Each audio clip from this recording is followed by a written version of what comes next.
السلام علیکم ورحمۃ اللہ وبرکاتہ۔ آپ یوٹیوب چینل دیکھ رہے ہیں، میں خرم خورشید ہوں۔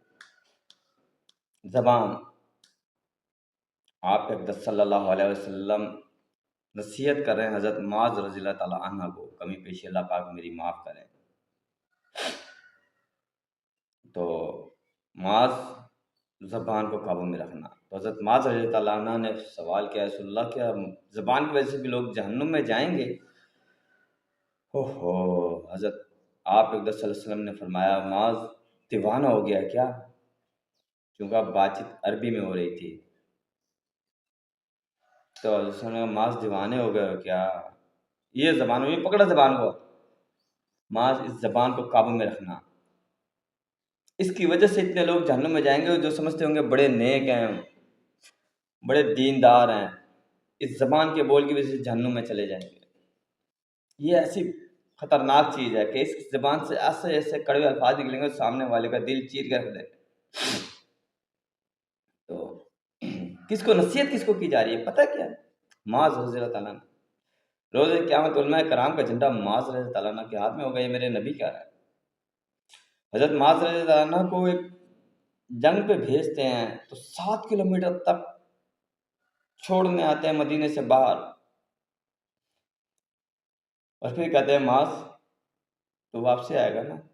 تو تجھے میں نہیں ملوں گا معاذ، مجھے تجھ سے پیار ہے۔ 1.25 صحابہ کرام میں واحد معاذ رضی اللہ عنہ جنہیں کہا جا رہا ہے معاذ مجھے تجھ سے پیار ہے، لیکن تجھے میں نہیں ملوں گا۔ اور پھر منہ پھیر لیتے ہیں، آپ صلی اللہ علیہ وسلم مدینے کی طرف منہ کر لیتے ہیں کہ معاذ دیکھ نہ لے کہ رسول وسلم کی آنکھوں میں بھی آنسو ہیں۔ اور معاذ رضی اللہ عنہ کہتے ہیں، رسول اللہ مجھ سے حکم واپس لے لے، میں نہیں جانا چاہتا، پھر میں آپ کے ساتھ وقت گزارنا چاہتا ہوں۔ تو رسول وسلم نے فرمایا، معاذ نہ جانا پڑے گا، وہ رستہ جو اللہ پاک نے میرے ذریعے تم تک پہنچایا، اگر اس پہ رہو گے، حق پہ رہو گے، تو یہ تو دنیا ہے ختم ہونے والی ہے، وہ دنیا جو کبھی ختم ہی نہیں ہوگی، اس دنیا میں تم اور ہم ایسے ہی ہوں گے جیسے آج۔ تو حق مت چھوڑنا۔ اس صحابی کو کہا جا رہا ہے معاذ زبان کو قابو میں رکھنا۔ زبان کی وجہ سے بڑے بڑے لوگ جہنم میں جائیں گے۔ آج ہم ایسے ایسے بول دیتے ہیں زبان سے، اولاد والدین کو، بیوی میاں کو، میاں بیوی کو۔ اللہ اکبر، نا انصافی کا بول بھی اس زبان سے ہی نکلتا ہے نا، جانتے بوجھتے بھی۔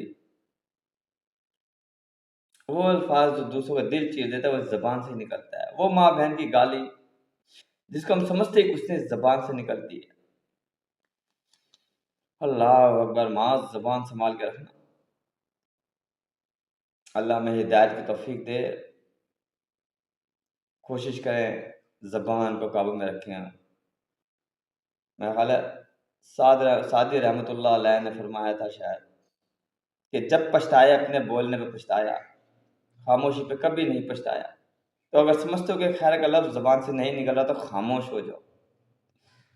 اور غصے میں کبھی خیر کا لفظ نہیں نکلتا، کبھی نہیں نکلتا۔ جب نکلیں گے انگارے ہی نکلیں گے، جب نکلیں گے انگارے نکلیں گے۔ کوشش کرو غصے کے ٹائم میں خاموش ہو جاؤ، دعا مانگ لو۔ بہترین ٹائم ہوتا ہے قبولیت کی، دعا کی قبولیت کا۔ کہہ دو دل میں، یا اللہ تیری رضا کی خاطر جواب دینے کو دل چاہ رہا ہے لیکن نہیں دے رہا، لیکن میری یہ دعا ہے، اس کو قبول کر لو۔ اللہ کی قسم، اللہ پاک کو تنہا نہیں چھوڑیں گے، وہ دعا رائے گا نہیں جائے گی، کیونکہ اللہ دیکھ رہے کہ اس وقت کے اندر کیا جنگ چل رہی ہے، لیکن یہ میری خاطر خاموش بیٹھا ہے، جواب نہیں دے رہا۔ اللہ میں عمل کی توفیق دے۔ یاد رکھیں، نصیحت معاذ رضی اللہ عنہ کی جا رہی ہے، اور بتایا جا رہا ہے کہ بڑے بڑے نیک جو اپنے آپ کو نیک سمجھتے ہوں گے جہنم میں چلے جائیں گے زبان کی وجہ سے۔ تو کوشش کریں زبان سے میٹھا لفظ نکلے، حق کا لفظ نکلے، محبت والا لفظ نکلے۔ صحیح ہے نا؟ دعا میں یاد رکھیے گا، فارورڈ ضرور کیجیے گا۔ فی امان۔